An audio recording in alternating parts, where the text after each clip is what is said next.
Welcome to my channel. Today we will be talking about how much interest SoFi pays on savings accounts.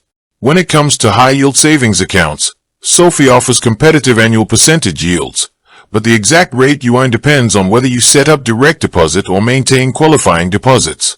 For members with direct deposit or qualifying deposits of at least $5,000 every 31 days, SoFi pays up to 4.5% APY on account balances up to $20,000, and 3.1% APY on any balances above that amount.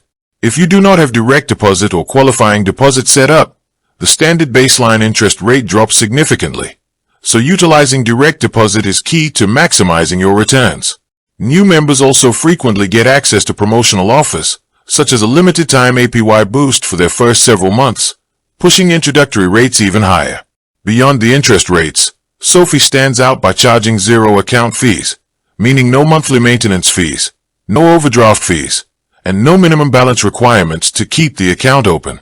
Interest compounds daily and is credited to your account monthly, allowing your cash to grow faster than it would in a traditional brick-and-mortar bank account, which typically pays close to 0%. To get these top-tier rates, you must open both a SoFi checking and savings account bundle, which is standard for their banking structure. With millions of users and full-stick insurance up to multi-million-dollar limits through their partner bank network, it provides both safety and high returns for your emergency fund or short-term savings goals. With that being said, thank you for watching. For more finance videos, kindly check my page. Please like, share, comment and subscribe to my channel. Thank you.